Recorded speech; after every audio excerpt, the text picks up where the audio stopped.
My dear students, thanks you very much. मैं D K रैन आज के इस क्लास में आपका हार्दिक स्वागत कर रहा हूं। मेरे प्रिय छात्रों, कल हम लोगों ने जाना था लेखक राहुल शांकृत्यायन अपने साथी सुमित के साथ नेपाल से तिब्बत की यात्रा पर। आपने कल ये भी जाना था कि तिब्बत के लोगों का सामाजिक जीवन कैसा है। उसके अंतर्गत आपने जाना था कि तिब्बत के लोगों का सामाजिक जीवन बहुत ही सुंदर है। यहाँ पे विचारों के होते हैं। उनमें छुआछूत और जाति पाति का कोई भेदभाव नहीं है। वहां की स्त्रियां कभी पर्दा नहीं करती। आपने उसी क्रम में ये भी जाना था कि तिब्बत के रास्ते पर जाते हुए सबसे पहले वे थोंगला के पास पहुंचे हैं। वहां के निकटवर्ती एक गांव में उनका रात्रि पड़ा हुआ है और उस समय वो भिखारी के वेश में। लेखक को याद आ रहा है कि 5 साल बाद जब हम इसी गांव में आए थे तो उस समय हम भद्रवेश में थे, लेकिन हमें इस गांव में उचित सम्मान नहीं मिला। कारण कि शाम के समय हम इस गांव में पहुंचे थे और शाम के समय उस गांव के जो लोग होते हैं वे छंग पीकर अर्थात मदिरा पीकर के अपना उस आवास को बैठते हैं, जिससे उनको आदर सत्कार नहीं मिल पाया था। ये आपने कल जाना था। आपने कल इस बात को भी जाना था कि उसके बाद वो डाणा थोंगला के घने जंगलों के बीच पहुंचते हैं, जहां से उन्हें डाणे के रास्ते गुजरना है। आपको कल हमने डाणा के बारे में परिभाषित किया था। डाणा एक ऊंची जगह होती है, एक ऊंची जमीन का हिस्सा होता है जो 16-17 हजार फीट की ऊंचाई का होता है। अब वो एक पहाड़ी होती है और उस पहाड़ी के आसपास कोई गांव ग्राम नहीं होता और एक ऐसी वो पहाड़ी होती है जहां से इधर उधर देखना बड़ा कठिन होता है। वहां यदि कोई चला जाए छिप जाए तो कोई देख नहीं सकता। वो केवल एक निर्जन इलाका था और यात्री और डाकू के लिए बड़ी सुरक्षित जगह थी। कल आपने ये जाना था। आज के इस क्रम में हम उसी चीज को आगे बढ़ा रहे हैं कि लेखक जब उस डाणे के पर चढ़ाई करने की तैयारी प्रारंभ कर रहा है तो लेखक के मन में विचार आया कि इतनी ऊंची चढ़ाई चढ़ने के लिए अब उसके पास उतनी ताकत नहीं है कि वो अपने सामानों को लेकर चढ़ाई कर सके। इसीलिए उसने अपने मित्र सुमत से इस बात का विचार किया और उसने घोड़ों की सवारी करने का निर्णय किया और डाड़ी की चढ़ाई चढ़ने के लिए लोग दोनों ने एक एक घोड़ा ले लिया। संयोग से लेखक को जो घोड़ा मिला वह घोड़ा सुस्त निकला। डाड़ी की ऊंची चढ़ाई चढ़ करके अपने लंगोर के मार्ग पर आगे बढ़ना था। थोंगला से अब आगे वो लंगोर की तरफ पहुंच रहे हैं।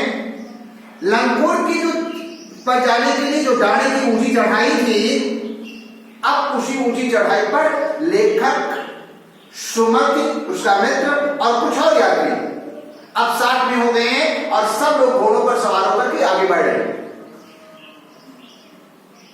16-17 हजार फीट की ऊंची चढ़ाई इन लोगों ने लगभग कर ली और 16-17 हजार फीट की ऊंचाई पर चढ़ने के बाद इन्हें जो परिदृश्य नजर आया चारों तरफ वो ये मिला कि उस ऊंची पहाड़ी पर चढ़ने के बाद यदि चारों तरफ उनकी नजर पड़ती थी तो केवल हिमालय की श्वेत चोटियां दिखलाई पड़ती थी। श्वेत चोटियों का तात्पर्य आप समझ गए होंगे। श्वेत चोटी से इसलिए क्या क्या है कि आपको ये पता है कि हिमालय की जो चोटियां होती हैं वे हमेशा बर्फ से ढकी होती हैं, बर्फ श्वेत रंग का होता है, इसलिए वे श्वेत चोटियां कहते हैं। अब उस ऊंची चढ़ाई से नीचे उतरने का क्रमाया लंकोर के रास्ते पर अभी लोग आगे बढ़ रहे हैं। मैंने आपको भी बतलाया कि घोड़ा जो था वो सुस्त मिला, इसलिए अपने साथियों के साथ आगे बढ़ते हुए लेखक पिछड़ जाता है। वो मस्ती में झूमता हुआ घोड़े पर बैठा हुआ है, उसे ये पता नहीं कि उसके साथी उससे काफी आगे निकल चुके हैं। बढ़ते बढ़ते लेखक एक ऐसे रास्ते पर पहुंचता है जहां का रास्ता दो रहा था, अर्थात दो रास्ते निकल रहे। अब उस दो रास्ते पर कोई संकेत मार्ग, जैसा कि अमूमन होता है संकेत मार्ग चौराहों पर या दोराहों पर एक संकेत मार्ग लगा होता है कि ये रास्ता यहां हो जाएगा, ये रास्ता यहां हो जाएगा। लेकिन वो पहाड़ी का रास्ता था, वो पहाड़ी की जगह थी, इसलिए वहां पर कोई संकेत मार्ग नहीं लिखा हुआ था। इसलिए लेखक पूर्वानुमान नहीं लगा पाया कि आखिर लंकोर का रास्ता कौन सा है। उस दोराहे पर अब वो अकेला पड़ गया था, उसके साथी आगे निकल चुके थे। अब वो जाए तो जाए कहां के भ्रम में आए। उस दोराहे से लेखक को दाएं तरफ जाना था, लंकोर का रास्ता तो दाएं की तरफ था, लेकिन दुर्भाग्य से वह दाएं जाने की बजाय बाएं मुड़ गया और बाएं मुड़ करके मील 1.5 मील आ गया था, नियर अबाउट 3 to 4 किलोमीटर आगे निकल गए। और इधर उसके मित्र लंकोर के रास्ते पर आगे निकल रहे हैं और ये बाएं के रास्ते आगे निकल रहा है। संयोग से ये कहो कि 3-4 किलोमीटर जब वो आगे गया तो वहां पर कुछ घर दिखलाई पड़े। उसके मन में एक संदेह का भाव आया कि जिस रास्ते पर वो जा रहा है वो रास्ता कुछ सोना सा ना लग रहा है, कहीं ऐसा तो नहीं कि वो रास्ता भटका हुआ लग रहा है। उसने एक व्यक्ति से पूछा कि भाई क्या ये रास्ता लंकोर की तरफ जाता है? उसने कहा नहीं, यहाँ रास्ता भटक गए। लंकोर का रास्ता उस दोराहे से दाएं तरफ आप गए होते तब आपको मिला होता। लेकिन बेचारा चिंता में पड़ गए, अरे हम तो गलत आ गए, हमारे साथी तो काफी आगे निकल गए होंगे। अब वो फिर 4 किलोमीटर से लगभग 1.5-2 मील आगे जाने के बाद फिर पीछे मुड़ता है और फिर अपने लंकोर के रास्ते पर अब वो आगे बढ़ता है। और इस बीच में सुमति वहां से और जो अन्य साथी थे साथ में सब के सब लगभग लंकोर पहुंचने वाले थे, पहुंच गए थे। अब लंकोर पहुंच करके जब सुमत को पता चलता है कि अरे वो तो राहुल पीछे छूट गया, उसको बड़ा गुस्सा आता है। अब वो गुस्से में खड़ा लेखक राहुल का इंतजार कर रहा है और लेखक पहुंचते पहुंचते सुबह से शाम हो गई। शाम की 4-5 बजे लेखक पहुंचता है लंकोर।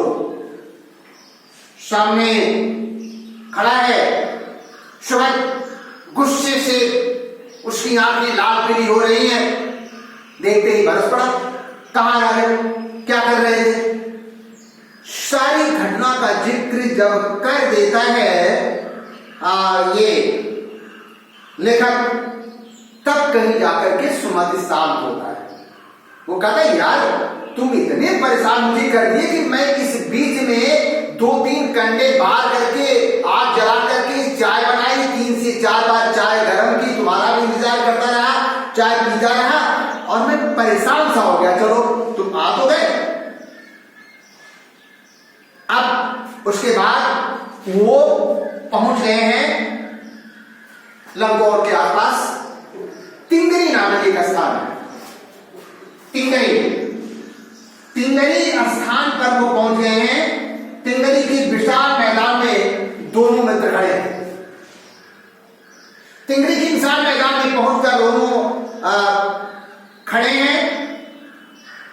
वहां पर एक आदमी आता है, रंगदारी मांगता है, रंगदारी ये दे लेते हैं। उसके बाद ये आगे बढ़ते हैं और पहुंचते हैं तिंगरी की एक छोटी सी पहाड़ी, एक टापू पर। एक टापू जो स्थान है वहां पर एक कस्बा, उस कस्बे पर पहुंचते हैं और उस जगह का नाम है तिंगरी समाधि गिर। तिंगरी समाधि गिर पर अब इनका पड़ाव आ रहा है। और इस तिंगरी समाधि गिर पर जब सुमति पहुंचते हैं तो यहाँ पर बहुत सारे उनके परिचित लोग मिलते हैं। परिचित जो उनके थे अर्थात सबके सब सुबह के यजमान थे, वहां पर उनका आदर सत्कार होता है और उसी तिंगरी समाधि गिर पर इनका पड़ाव बनता है और उसी तिंगरी समाधि गिर पर ये रुकते हैं। तो मेरे प्रिय छात्रों, आपने आज के इस क्रम में ये जाना कि वो थोंगला से आगे बढ़ते हुए डाढ़े की ऊंची चढ़ाई को चढ़ते हैं। डाढ़े की ऊंची चढ़ाई को चढ़ने के बाद ये फिर नीचे की तरफ उतरते हैं। घोड़ों पर सवार हैं। संजोग से जो लेखक को घोड़ा मिला है वह घोड़ा काफी सुस्त है। लेखक उसे मारना नहीं चाहता था, इसीलिए वह जान नहीं पाया कि मेरा घोड़ा काफी सुस्त चल रहा है, इतना सुस्त चल रहा है कि वो काफी पिछड़ गया। आपने इस बात को जाना, आपने इस बात को भी जाना कि लेखक अपने मित्रों से क्यों पिछड़ गया, क्यों बिछड़ गया, दोनों बात आपने जानी। दो राहें पर जाकर के वो रास्ता भटक गया था। रास्ता भटक जाने के कारण जब तक उसे पता चलता कि वो सही रास्ते पर नहीं है और जब तक उसे सही रास्ते का अनुमान लगता तब तक वो अपने मित्रों से काफी पिछड़ चुका था, ये भी आपने जाना। और उसी क्रम में आज सबसे लास्ट में जान चुके हैं आप कि लेखक लंगकोट के रास्ते पर आगे बढ़ते हुए तिंगरी समाधि गिर नामक स्थान पर पहुंच चुका है। और तिंगरी समाधि गिर पर पहुंचने के बाद आगे क्या होता है, यहाँ पर उसके बहुत सारे जाने पहचाने लोग मिलते हैं। आगे क्या होता है इस बारे में जानने के लिए आप कल तक का इंतजार करें। कल फिर आपसे इस विषय पर आगे बात होगी। Okay, good bye.